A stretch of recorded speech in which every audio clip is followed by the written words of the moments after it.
Hello everyone. In this video, I'm going to discuss the sixth chapter of ICC course. It is titled as Identity and Culture. So based on this title, we have to see what is the meaning of identity, the types of identity or the levels of identity, and the relation between identity and culture. So at the beginning, it's good to say how to define an identity. Before going through these details, it's so necessary to know that none of us, no one in this world, no society in this world have a fixed identity. So this means that identity is changeable.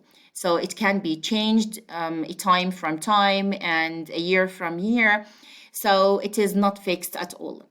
Okay, so at the beginning, identity could be defined as the fluid sense of how I present myself to others around me. This sense is being developed over time through interaction. So how I present myself to others, how I present my society to others, how I present my cultures to others, this is the meaning of identity. Now, once we say identity, we have three levels. We have to focus on every one of them. We have the individual identity, the social identity, and the cultural identity. And in this video, I'm going to look at every level of these identities with every details. Okay. Before going through the details of the levels of identity, it's good to say or to see how is the concept of identity shaped, how I shape my identity. How can I say that the identity of someone is blah and blah? Okay, so our identity is shaped as we place ourselves physically and mentally in specific groups and remove from other groups. So if I am a part of a group, or if I remove myself from a group, this is a type of identity. If I am in the group of educated people, so I can say that a part of my identity is that I am an educated person. If I am in the group of married people, so a part of my identity is that I am married, and so on. We will see that later on. So let's see this exercise at the beginning. If I ask you, who are you?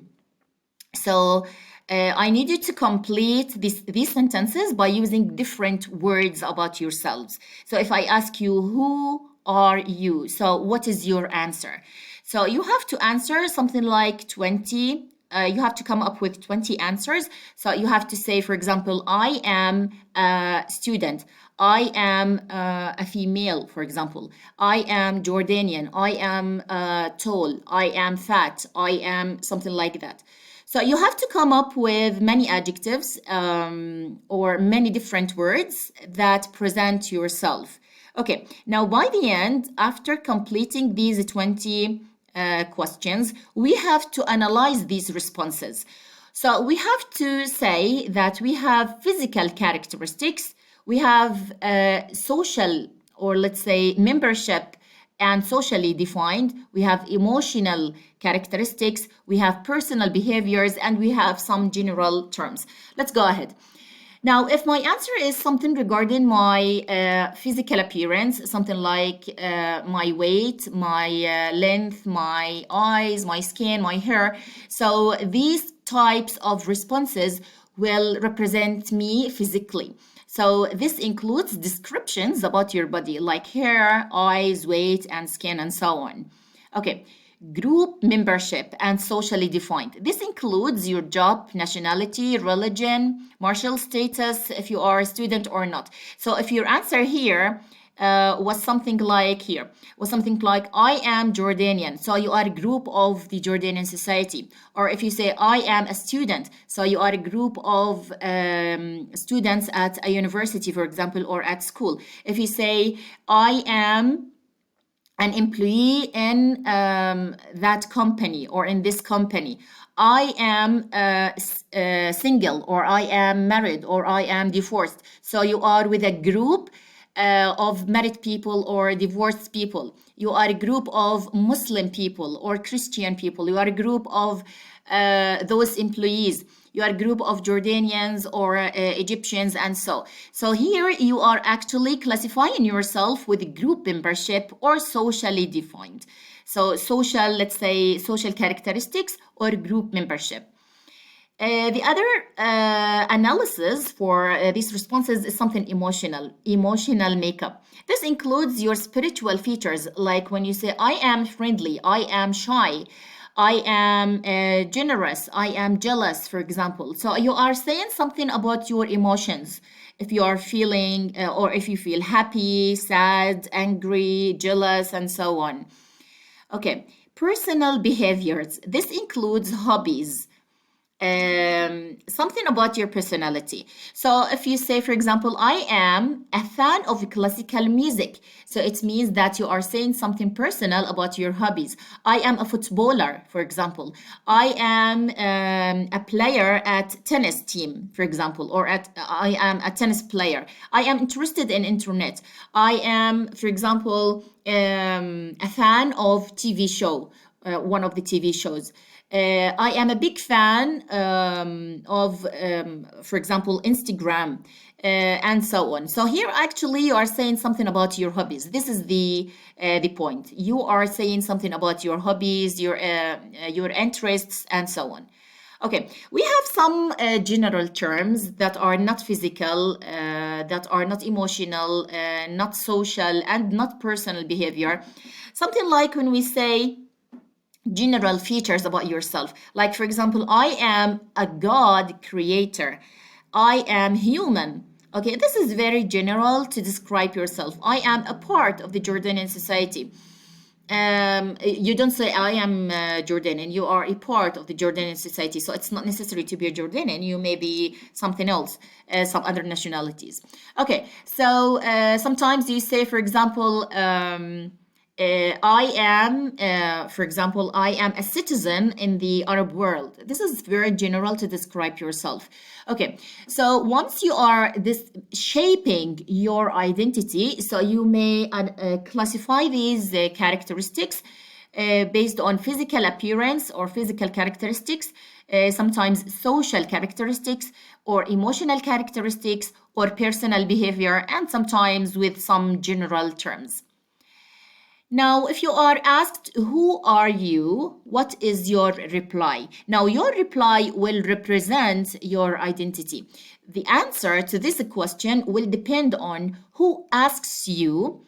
Okay, now how to answer the question, who are you? It depends on who asks you this question and where. Okay, where you have been asked this question. I mean, the context of this question.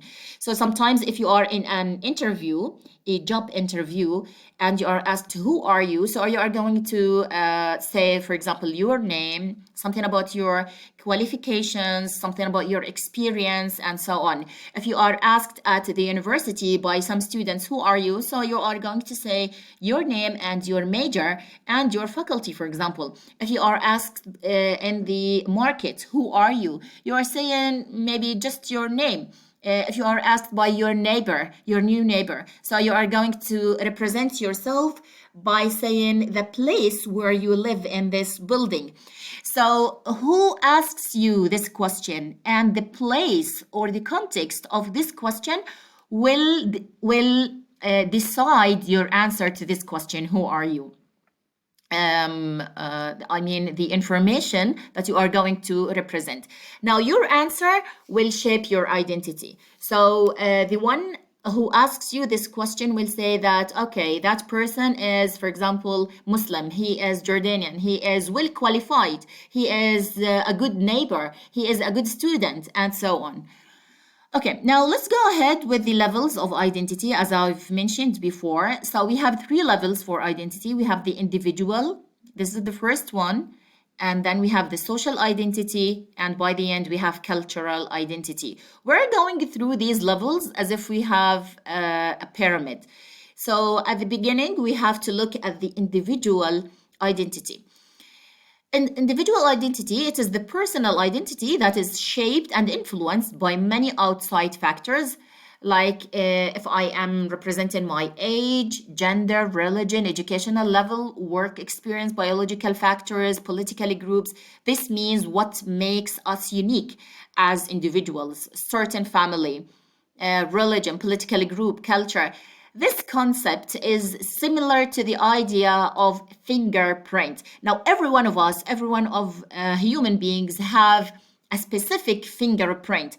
And your individual identity, your personal identity is something like fingerprint. It is not similar to the identity of others. And this will make you special and different from others. So something regarding your physical appearance, something regarding your religion, political group, your beliefs, your thoughts, how you think, how you behave in certain circumstances, how you say, how you speak to others. So every one of us might be different and must be different from others. Okay, individual identity is changing over time. This is so important to know. That is, our identity, I mean the individual identity, is not fixed, but it is flexible and ever-changing reality. This means that because of time, because of age, my identity will be changeable. So my identity when I was a child will be almost different from my identity when I am an adult or when I am an old man. My identity before attending the university is almost different from my identity after attending the university. My identity will be almost different once I am single from when I am married. So this is the meaning of individual identity is changeable. It is not fixed. And this will be applied in every level of identity. Even the social identity or the cultural identity, all of them are changeable. They are not fixed at all. Okay, so our personal identities are like our organs. They grow over time and the identity does so. So when you are asked, who are you? You define yourself within general frameworks and continue to do so as you grow older, more experienced, and move from one phase in your life to another. So the way you are answering the question, "Who are you?" also will be different from one time to another, from one context to another, from one stage of your life to another. So our personal identity is a personal choice. Do you believe in that? I do believe. If I choose to be a group of that, a part of that group, so my identity will be shaped based on the thoughts of those people.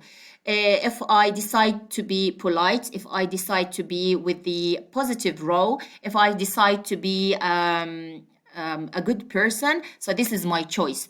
My identity is my personal choice. Yeah, I do believe in that. Okay, so you choose your own words, clothes, friends, hobbies, and the beliefs and the principles you live by. Yet, as you make such choices, you are governed by the social and cultural norms, religious framework, political regulations, and so on that are dominate in your culture. So it is your choice to decide who are your friends, what is to wear, what are your hobbies, what is your beliefs, what are your beliefs, how to participate others, how to believe in such situations, how to say that, how to regulate that, how to refuse, how to accept, and so on. So our personality, our identity, I mean the personal identity, is our choice. We can decide the identity that we may have. Okay, now let's continue with the second level of identity. It is the social identity. And based on this name, I am talking about the identity of one society. So, about the Jordanian society, the Syrian society, the Egyptian society, then the European society versus the Arabian society, or the American society versus the Arabian one, or the East versus the West, and so on. Okay, now it means the sense of belonging and self-definition in connection to a group. So how this society is defined, how this society is shaped. Okay, we have some concepts, some general concepts that are regarding every single society in the world. Okay, it indicates how we belong to social groups either by default or by choice. What do you mean by default or choice? Sometimes we find ourselves in one group. It is by default, like if I am still a student at a school, so I am a part of this group, and this is the choice of my parents. Whereas if I am a part of a political party when I am an adult or an old man, so this is my choice. Now, the different social groups we belong to depend on various factors such as age group, like if I am a group of some particular friends or people based on my age, so they are the same as my age or the same as my sex, for example, or social status, marital status, like I'm a group of single person or married or divorced. Sometimes the career choices, I am a part of those employees in this company or in that company. Educational level, if I have bachelor degree, so I am a group of bachelor degree holders or PhD degree holders and so on. Cultural background and so on. So all of these ones are, we can say that sometimes they are our choice and sometimes they are default. Okay. So each group of these has specific features and common concerns that impact us individually. Each group influences us by valuing certain types of behaviors. By the end, the cultures will be with two identities, the collectivist cultures or the individualist cultures. Okay, we can define societies in the world. That is, this society is defined, is identified as blah and blah based on many concepts. But in this class, we're going just to focus on one concept, which is the individualism and the collectivism. So some societies in the world are with collectivist concept, and some of them are with individualist concept. And this is referred to as in previous chapters. Okay, now the collectivist cultures, it means group membership or social identities carry more weight than individual characteristics and behaviors. So what is important is the group, not the individual. So we care about the reputation of the group. We care about the opinion of the group. If I make a decision, this decision will influence my group or my family or my tribe. It is not only mine, as you know before. The individualist cultures, they perceive the individual as more important or most importance, and generally value self-reliance and independence highly. In these cultures or in these societies, what is important is the individual. So my decision will be decided by myself, not by group. So if I decide to marry someone, so it is my decision. It's not necessary to take the opinion of others or to think about the others. If I make a mistake or if I make a problem, so it is my fault. It is my problem. And it makes a problem for my own life. It is it has nothing to do with my community or with my society. Now, in this stage, it is not necessary to evaluate that which one is better than the other, because every one of these societies has pros and cons, advantages and disadvantages. But what I need you to know that every society in the world is identified from the word identity. So it is identified by some concepts. So we can say that this society is collectivist or that society is individualist. This society is, for example, hardly political against the others, and some societies are dealing with the political area with, like, in a safe or peacefully, let's say. Something regarding religion, something regarding education. We can say that that society is well educated and this society is not well educated. I mean, the percentage of people who are educated are more than the non-educated people, and so on. Okay, now let's go ahead with the third level of culture, which is with the identity story, which is the cultural identity. It is defined by our sense of belonging to a certain culture or ethnic group. It determines our personal and social, economic, and political connections to others. Once we say cultural identity, it gathers both the individual and the society. So we mean by the whole culture. So we mean by the Arabian culture, whether we are talking about Jordanian, Egyptian, Syrian, Lebanese, and so on. So we're talking about one region.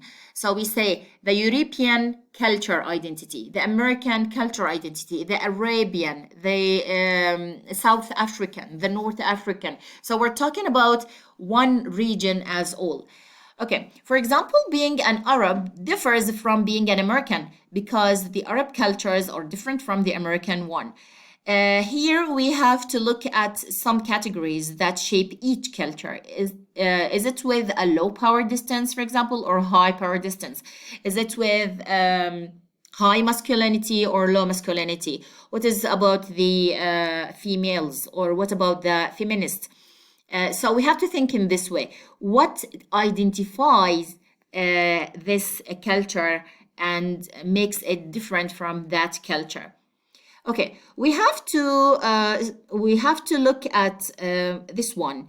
It is naive to think that each one of us has only one fixed identity. Do you agree or disagree with this statement, and why? You have to think in this statement.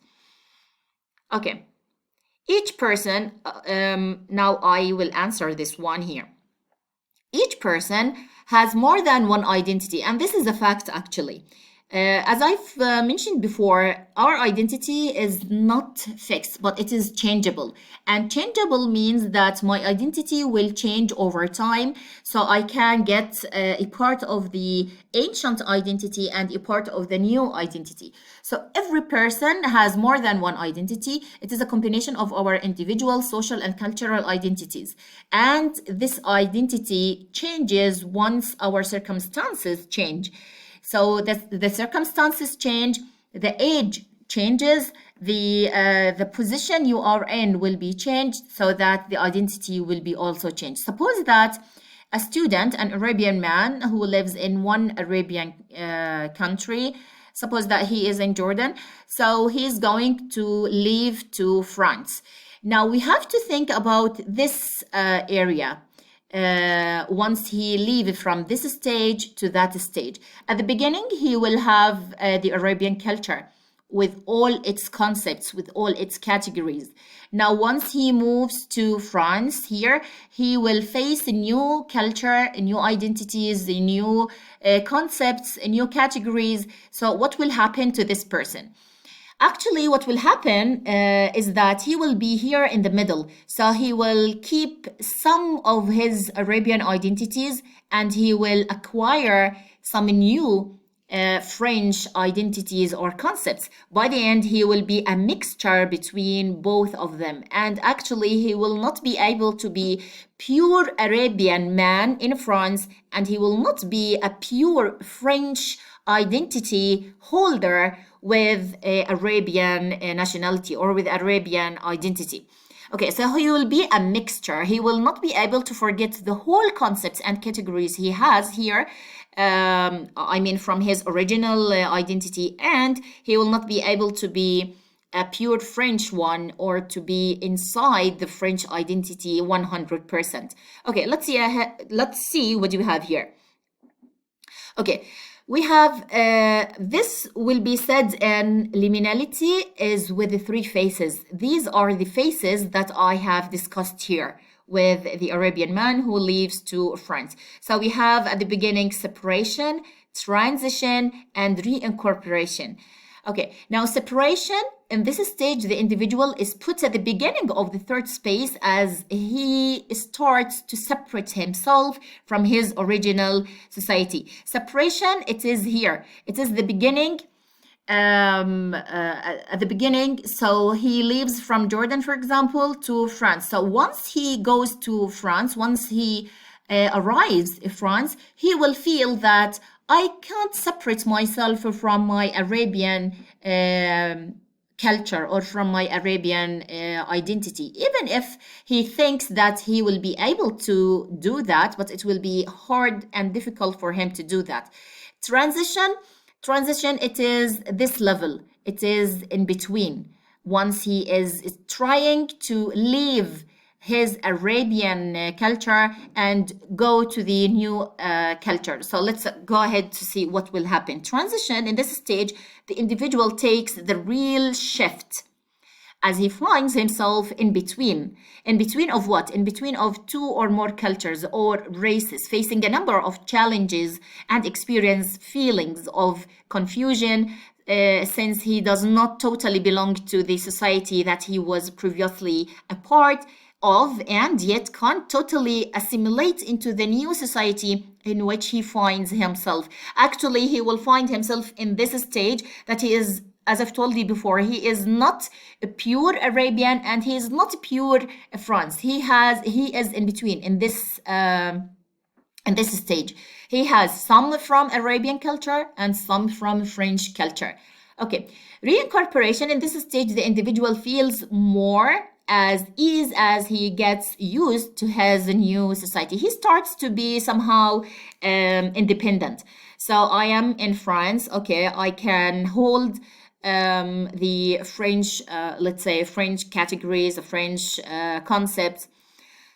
Okay, so he gets used to his new society and environment and start to gradually belong and feel part of the social and cultural structure. So he will start to cope with the new culture and adopting some of or part like a good percent of these cultures. Okay. Now, it's necessary to come over these expressions. We have hybrid identity, racial mixing, and liminal space.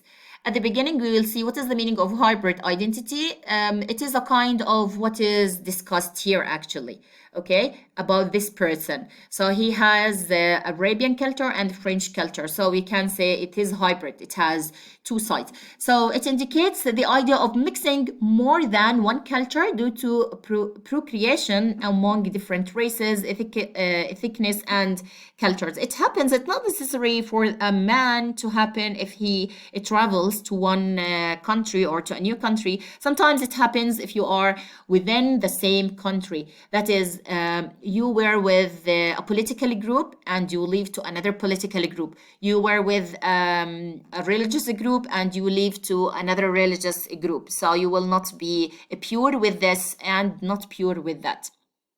Okay, racial mixing is the outcome of globalized world we live in and an outcome of increased and intercultural communication among people from different places, cultures, and races. This is your choice actually to be like if you are in the Jordanian society, and we have many tourist people here. So I'm dealing with French people here in Jordan. I'm dealing with Chinese people. Some Chinese students are at my university, so I am dealing with them. Some of the students are from Korea, so I'm dealing with them. So by the end, I will have racial mixing.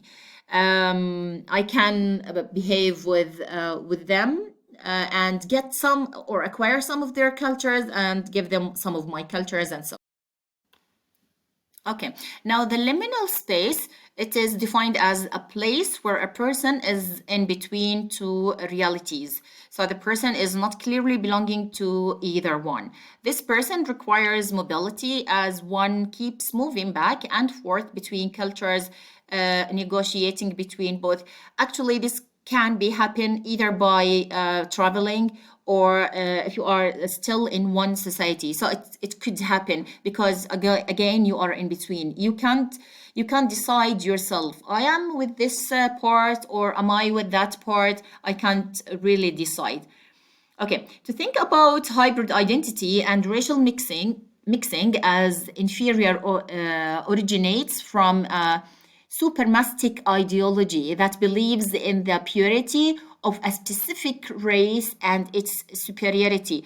People steeped in this type of thought fear the mixture of their race with other races, perceiving it as threat to their authority. This is actually so stupid to think about. That is, one race can keep itself without mixing from others, because this is impossible to happen actually. We are with one world, so all races will mix with each other. No, there is no pure race actually. It is a myth, as I've mentioned here. That is, the idea of pure race is a myth. As I've told you before, that is, no culture is fixed. No identity is fixed. All of them are changeable. And by the end, we can say no race is pure. All people are mixing with each other. All people are coordinating with each other. So by the end, we can't say that this race is pure and that race is not pure. Okay, so hybridity creates a counter hegemonic culture that bridges cultural and racial differences and promotes collaboration and tolerance. Such a reality challenges any racial supremacy and questions any cultural privilege. So hybridity is found in every society, in every culture. Nothing is pure.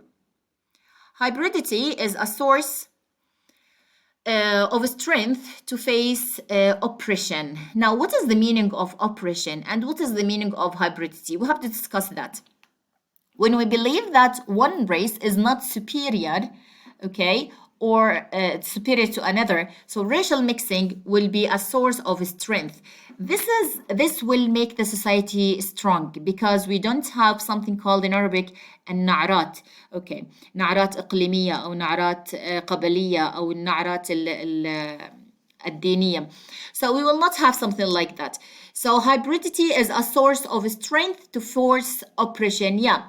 So as families mix two or more cultures, and here in the Jordanian society, so some families will say, I refuse to get married from that family or from that race or from that region. And this is actually applicable in every country in the world. So we find some people who refuse that, some people accept that, but actually the default is that none of these societies in the world are pure.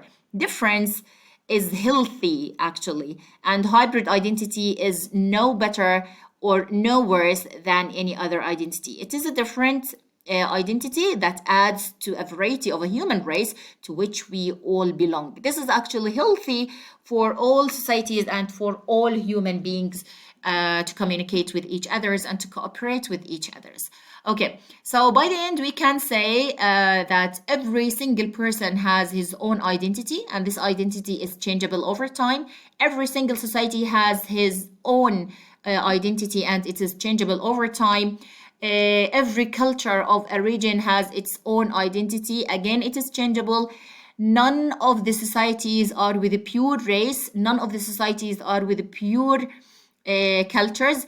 All human beings are communicating with others, and it is healthy for human beings to communicate and to mix races in order to face oppression. That is all. I'll meet you next time. Goodbye.